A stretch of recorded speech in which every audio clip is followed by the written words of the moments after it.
हम्म तो इस deep dive चर्चा में सभी का स्वागत है।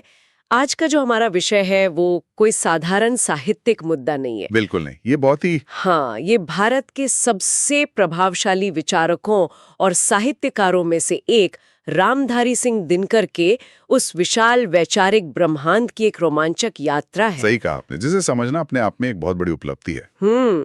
और जब भी दिनकर जी का जिक्र होता है ना, तो अक्सर जहन में एक ऐसे राष्ट्रकवि की छवि उभरती है जिसकी कलम से बस हमेशा आग बरसती थी। बिल्कुल। लेकिन आज हम सिर्फ उनकी वीर रस की कविताओं तक ही सीमित नहीं रहने वाले हैं। वही तो, आज का हमारा मिशन ये समझना है कि कैसे एक ही लेखक प्राचीन इतिहास के पन्नों को और फिर गहन मानव मनोविज्ञान की उलझनों को, और उसके साथ ही धधकते हुए उपनिवेशवाद विरोधी राष्ट्रवाद को भी, हाँ, राष्ट्रवाद को एक ही धागे में पिरो सकता है। ये सच में कमाल है। ये मिशन अपने आप में बहुत दिलचस्प है। और इस गहराई तक पहुंचने के लिए हम जिन स्रोतों का उपयोग कर रहे हैं वो भी बहुत प्रामाणिक हैं। हाँ, CSIRS के शोध पत्र। राइट, जी बिल्कुल। Centre for the study of Indian religion and society के विस्तृत शोध पत्र। इन एकेडमिक दस्तावेजों में दिनकर की 4 अत्यंत महान कृतियों का बहुत ही बारीकी से विश्लेषण किया गया है। वो 4 कृतियां हैं, संस्कृति के 4 अध्याय और उर्वशी, फिर कुरुक्षेत्र और हिमालय। एकदम सही। और ये जो शोध पत्र है ना, ये केवल कविताओं की समीक्षा नहीं करते हैं। तो फिर क्या करते हैं? ये उस मनोवैज्ञानिक और ऐतिहासिक पृष्ठभूमि को भी पूरी तरह से उधेड़ते हैं जिसके बीच ये रचनाएं असल में लिखी गई थी। और यही कारण है कि जो लोग भारत की इस बेहद जटिल सांस्कृतिक पहचान को समझना चाहते हैं, उनके लिए आज की ये चर्चा एक शानदार शॉर्टकट साबित होने वाली है। बिना किसी भारी भरकम शब्द जाल के हम सीधे उस दर्शन पर बात करेंगे जो आज भी हमारे समाज को प्रभावित करता है। तो चलिए इस विषय की परतें खोलना शुरू करते हैं। जब हम दिनकर के ऐतिहासिक दृष्टिकोण की बात करते हैं तो ये एकदम स्पष्ट हो जाता है कि वे केवल भावनाओं के बहाव में बहने वाले कवि नहीं थे।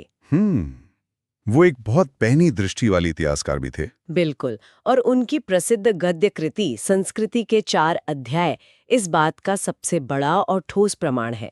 मैं जब ये पढ़ रही थी तो मुझे लगा कि ये कितनी गहरी किताब है। इस पुस्तक के इर्द गिर्द जो शोध पत्रों का विश्लेषण है वो सच में एक बहुत ही आकर्षक नजरिया पेश करता है। कैसे? दिनकर जी ने भारतीय संस्कृति के उस पूरे लंबे और जटिल विकास क्रम को 4 प्रमुख ऐतिहासिक क्रांतियों में विभाजित कर दिया है। 4 क्रांतियां? ये विभाजन तो किसी भी समाजशास्त्री के लिए एक मास्टर क्लास की तरह है। बिल्कुल। पहली क्रांति का जो विवरण स्रोतों में मिलता है वो उस कालखंड की बात करता है जब आर्य भारत आए और उनका यहाँ के मूल निवासियों के साथ संपर्क हुआ, जिन्हें हम द्रविड़ या अन्य प्राचीन जातियों के रूप में जानते हैं। हाँ, वही। और शोध पत्र इस बात पर जोर देते हैं कि दिनकर इसे केवल एक संघर्ष के रूप में नहीं देखते। अच्छा, तो वो इसे किस रूप में देखते हैं? वो इसे उस बुनियादी मिलन के रूप में देखते हैं जिसने भारतीय संस्कृति की पहली सबसे मजबूत नींव रखी। यह बहुत रोचक है। और इस पहली क्रांति के बाद जो दूसरी क्रांति आती है वो बाहर से नहीं बल्कि इसी स्थापित ढांचे के भीतर से उठने वाले विद्रोहों की कहानी है। बिल्कुल सही कहा। जिन नोट्स को हम खंगाल रहे थे उनमें ये बहुत स्पष्ट तौर पर उभर कर आता है। हाँ, जब तत्कालीन हिंदू धर्म में कर्मकांड और बाहरी आडंबर बहुत अधिक हावी हो गए थे, तब वर्धमान महावीर और गौतम बुद्ध ने एक जबरदस्त वैचारिक विद्रोह का बिगुल फूंका। और दिनकर के अनुसार ये कोई साधारण घटना नहीं थी। इसने वेद और उपनिषदों की पूरी चिंतन धारा को एक नई दिशा दे दी थी। स्थापित मान्यताओं को चुनौती देकर उन्होंने समाज को एक नया दार्शनिक विकल्प दिया। ये असल में विचार का विचार से टकराव था। और यही विचार मंथन भारतीय समाज की निरंतरता को बनाए रखता है। फिर इसके बाद तीसरी महान क्रांति का दौर आता है, जिसका प्रभाव आज भी हमारी रोजमर्रा की जिंदगी में बहुत स्पष्ट रूप से देखा जा सकता है। हमारी कला और हमारे रहन सहन में। ये वो समय था जब इस्लाम धर्म को मानने वाले लोगों का भारत में आगमन हुआ था। शुरुआती संघर्षों के बाद समय के साथ इस्लाम का तत्कालीन हिंदू संस्कृति के साथ एक बहुत ही गहरा और व्यावहारिक संपर्क स्थापित हुआ। और इसी सांस्कृतिक मिलन ने उस अनोखी संस्कृति को जन्म दिया जिसे हम आज सामासिक संस्कृति या आम बोलचाल में गंगा जमुनी तहजीब कहते हैं। मध्यकाल के सूफी और भक्ति आंदोलन इसी दौर की देन है, जिन्होंने धर्म की कठोरता को हटाकर उसे प्रेम और समर्पण से जोड़ दिया। सही बात है। और फिर चौथी तथा अंतिम महान क्रांति आधुनिक समय में तब घटित होती है जब भारत में यूरोपियनों का और विशेषकर अंग्रेजों का आगमन हुआ। दिनकर का ये विश्लेषण बहुत ही संतुलित है। हाँ, वे मानते हैं कि अंग्रेजों के आने से न केवल एक शोषणकारी शासन व्यवस्था आई, बल्कि उसी के साथ आधुनिक शिक्षा और विज्ञान का भी भारत में प्रवेश हुआ। पश्चिमी तर्कवाद और नवजागरण का भी। और इसी दौर ने भारत में एक नई बौद्धिक चेतना को जन्म दिया, जिसने आगे चलकर खुद अंग्रेजों के खिलाफ ही स्वतंत्रता संग्राम की मजबूत नींव रखी। एक बहुत ही रोचक तथ्य जो इन शोध पत्रों में विशेष रूप से रेखांकित किया गया है, वो पंडित जवाहरलाल नेहरू वाला तथ्य ना? हाँ बिल्कुल। संस्कृति के 4 अध्याय पुस्तक का महत्व इतना व्यापक था कि इसकी भूमिका स्वतंत्र भारत के तत्कालीन प्रधानमंत्री पंडित जवाहरलाल नेहरू ने स्वयं लिखी थी। ये तथ्य अपने आप में ये साबित करता है कि ये कृति केवल एक साहित्यिक प्रयास नहीं थी, बल्कि ये नव स्वतंत्र भारत की अस्मिता को परिभाषित करने वाला एक राष्ट्रीय दस्तावेज बन गई थी। और इसी अद्भुत वैचारिक स्पष्टता के लिए रामधारी सिंह दिनकर को 1959 में प्रतिष्ठित साहित्य अकादमी पुरस्कार से भी सम्मानित किया गया था। इन शोध पत्रों का एक बहुत ही दिलचस्प निष्कर्ष ये भी है कि दिनकर स्वयं को कभी एक पेशेवर इतिहासकार नहीं मानते थे, लेकिन उन्होंने साहित्य और समाज की इस सामासिक पृष्ठभूमि को समझने के लिए इतिहास के पन्नों को जितनी गहराई से पढ़ा, वैसा बहुत कम एकेडमिक इतिहासकार कर पाए हैं। एकदम सही। आज के हमारे इस सूचनाओं से भरे और अक्सर अलग अलग वैचारिक खेमों में बटे हुए समाज में दिनकर के इन विचारों को समझना किसी संजीवनी से कम नहीं है। बिल्कुल। आज जब हर तरफ सांस्कृतिक शुद्धता और अलगाव की बातें होती हैं, तब दिनकर ये स्पष्ट रूप से रेखांकित करते हैं कि भारतीय संस्कृति कभी भी कोई एकल या अछूती इकाई नहीं रही है। ये हमेशा से एक सामासिक संस्कृति यानी कंपोजिट कल्चर रही है। ये अनेकता में एकता की एक बेहद खूबसूरत कहानी है। अलग अलग विचारों को आत्मसात करने की कहानी। और जो लोग भी आज ये चर्चा सुन रहे हैं, उनके लिए ये ऐतिहासिक तथ्य एक बहुत बड़ा आहा मोमेंट हो सकता है। आहा मोमेंट, हाँ बिल्कुल। कि हमारी सांस्कृतिक बुनियाद ही अलग अलग संस्कृतियों के टकराने और फिर उनके एक हो जाने पर टिकी है। ये सचमुच विचार करने योग्य बात है।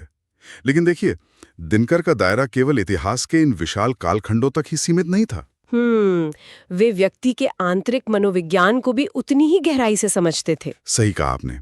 और यहाँ आकर ये चर्चा सच में एक बहुत ही दिलचस्प मोड़ लेती है, क्योंकि इतिहास के इन भारी भरकम पन्नों से निकलकर अब हम मानव मन की सबसे रहस्यमयी गहराइयों की ओर बढ़ रहे हैं। अक्सर लोग सोचते हैं कि दिनकर केवल युद्ध और राष्ट्रवाद की आग उगलने वाले कवि थे, लेकिन जब उन्होंने उर्वशी जैसी असाधारण कृति की रचना की तो उन्होंने पूरे साहित्य जगत को चौंका दिया था। उर्वशी कोई ऐतिहासिक विवरण नहीं है, बल्कि यह विशुद्ध प्रेम और मानव दर्शन का एक महाकाव्य है। शोध पत्रों का यह हिस्सा दिनकर के रचना संसार के एक बिल्कुल अलग ही आयाम को हमारे सामने खोलता है। इन अकादमिक लेखों के अनुसार दिनकर ने उर्वशी में केवल एक पुरानी पौराणिक कथा को नहीं दोहराया है। तो उन्होंने क्या किया है? उन्होंने इन पौराणिक पात्रों को अत्यंत सूक्ष्म मनोवैज्ञानिक प्रतीकों में बदल दिया है।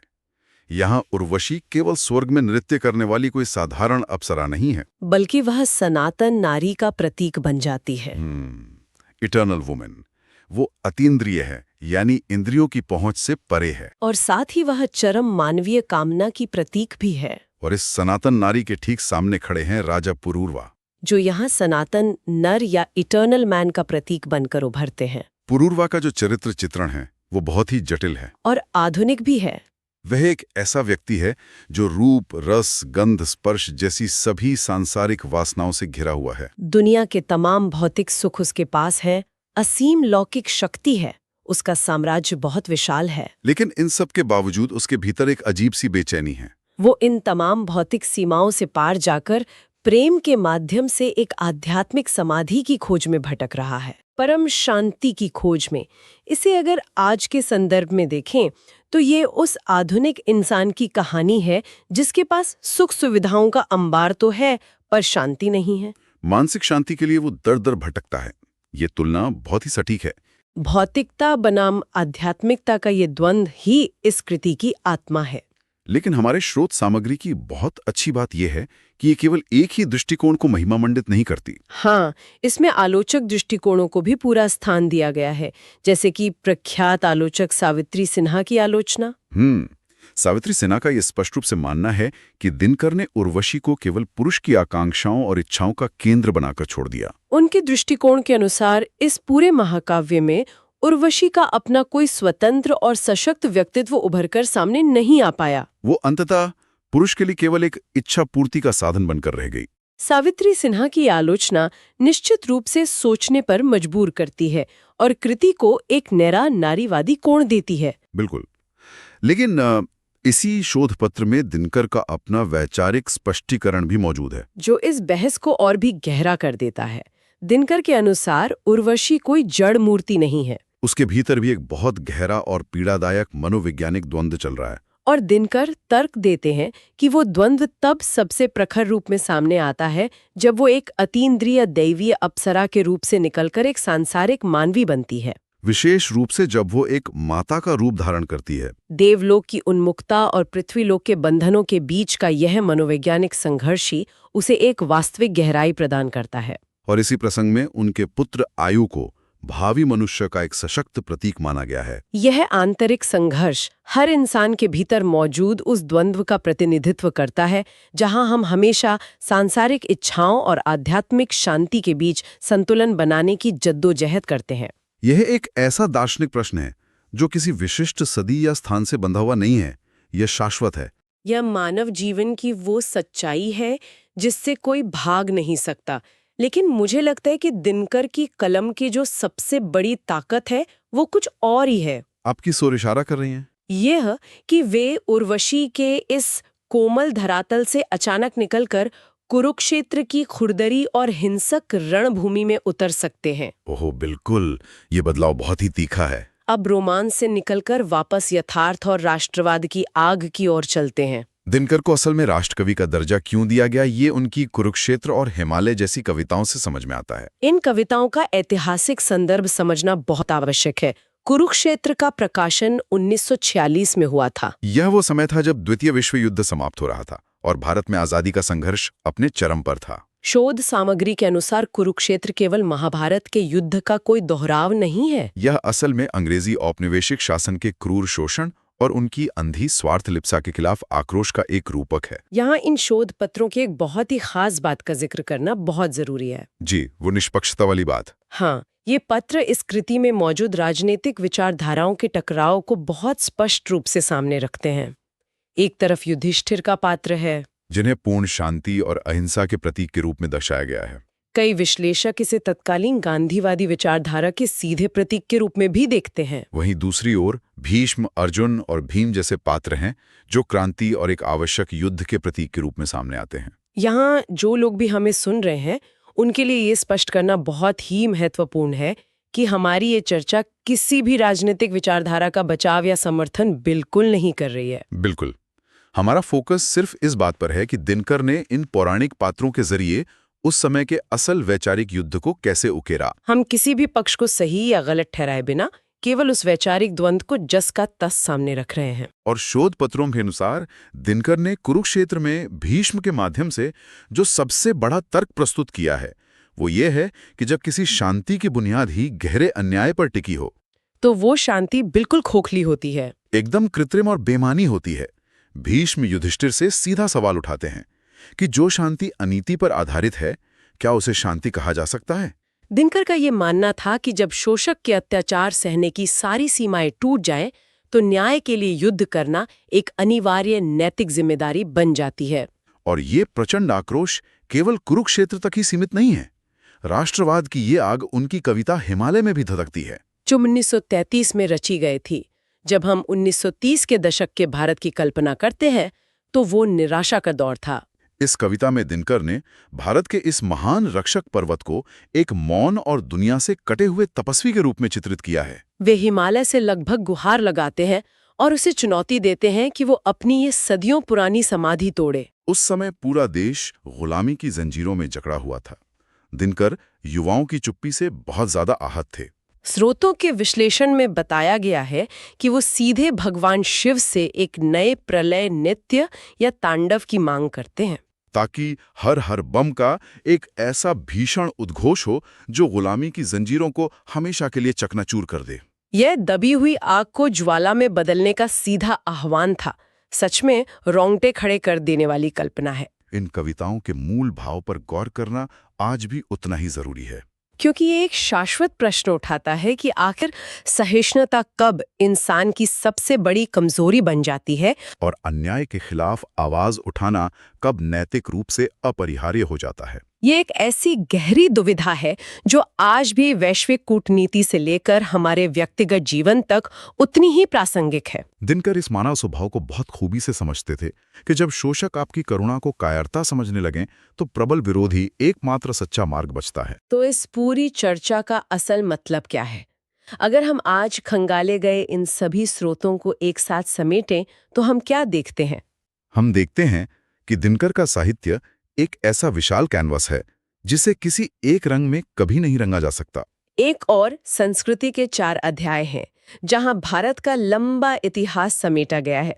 दूसरी ओर उर्वशी है जहां मानव मन की सबसे सूक्ष्म इच्छाओं का मनोवैज्ञानिक विश्लेषण है। और तीसरी ओर कुरुक्षेत्र और हिमालय जैसी कविताएं हैं जहां एक शोषित राष्ट्र की भयानक दहाड़ है। दिनकर का ये समग्र लेखन साबित करता है कि ज्ञान और इतिहास का असली उपयोग तभी है जब वो वर्तमान की समस्याओं को सुलझाने में काम आए। साहित्य केवल बौद्धिक आनंद के लिए नहीं है, बल्कि यह समाज में आलोचनात्मक सोच या क्रिटिकल थिंकिंग को बढ़ावा देने का एक बेहद सशक्त माध्यम है। बिल्कुल सही। और आज के इस गहन चर्चा के अंत में हम सुनने वालों के लिए एक ऐसा स्वतंत्र विचार छोड़ना चाहते हैं जिस पर गंभीरता से सोचा जा सके। वो विचार क्या है? आम जनता तक पहुंचाने के लिए प्राचीन पौराणिक कथाओं का ही सहारा लिया। उन्होंने महाभारत और उर्वशी जैसे मिथकों को अपना हथियार बनाया। तो यहाँ ये बड़ा सवाल खड़ा होता है कि क्या आधुनिक विचारों को व्यक्त करने के लिए प्राचीन मिथकों पर ये भारी निर्भरता उनके संदेश को केवल एक खास वर्ग तक ही सीमित कर देती है, या फिर क्या यही उनका वो अद्वितीय मास्टर स्ट्रोक था जिसने उनके क्रांतिकारी विचारों को भारत के आम जनमानस की आत्मा के सबसे गहरे हिस्से तक इतनी आसानी से पहुंचा दिया, जहां कोई भी विदेशी राजनीतिक विचारधारा नहीं पहुंच सकती थी? ये एक ऐसा दार्शनिक सवाल है जिस पर आप अपने स्तर पर गहराई से विचार कर सकते हैं। बिल्कुल, ये सोचने वाला विषय है। आज के लिए बस इतना ही। दिनकर के इस विशाल और जटिल ब्रह्मांड की परतों को हमारे साथ खुलने के लिए बहुत बहुत धन्यवाद।